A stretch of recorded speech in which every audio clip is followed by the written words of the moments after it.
आदरणीय पाहुणे आणि शिक्षक वर्ग आणि उपस्थित सर्व सदस्य माता भगिनी सर्वांना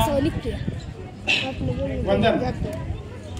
आज आपण आपल्या गुंजवडे गावच्या शाळेचा 100वा वर्धापन दिन साजरा करण्यासाठी इथे उपस्थित आहोत।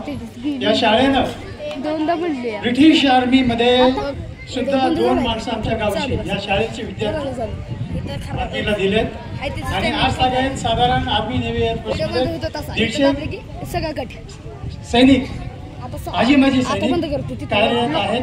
त्यापैकी काही आता सध्या ड्युटीवर आहेत, काही रिटायर झालेत आणि आम्ही रिटायर झालेले ज्या व्यक्ती इथं आहोत आम्ही नेहमी शाळेत किंवा गावामध्ये जे काही असे विकासाची कामं असतील किंवा प्रगतीची कामं असतील आम्ही नेहमी त्यांच्या पाठीशी उभे राहतो, त्यांना आम्ही नेहमी प्रोत्साहित करतो आणि त्यांना सांगतो की तुम्ही चला पुढे, आम्ही तुमच्या पाठीमागे आहोत, तुम्हाला आम्ही कधीही सर्व कामामध्ये आमचं सहकार्य राहील।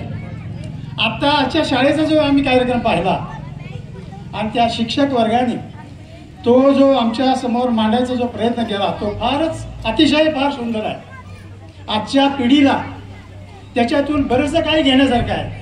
जसे असे स्तुत्य कार्यक्रम नेहमी शाळेमध्ये व्हावेत आणि यामधूनच आपली नवीन पिढी नवीन जनरेशन आपलं पुढे येईल, त्यांना शिकायला मिळेल आणि आत्तापर्यंत आमच्या गावचे सगळ्या क्षेत्रामध्ये शैक्षणिक क्षेत्रामध्ये व्यापार वर्गामध्ये टीचर फौजी सगळ्या क्षेत्रामध्ये आमचे विद्यार्थी तयार झालेत, कार्यरत आहेत। येणाऱ्या पुढील काळामध्ये आमच्या शाळेमधून एखादा IAS किंवा IPS विद्यार्थी तयार व्हावा यासाठी भंडारे गुरुजींनी आता जे सादर केलं त्या ह्याच्यातून निश्चितचपणे असे काही विद्यार्थी येणाऱ्या काळामध्ये आमच्या शाळेतून घडेल अशी मी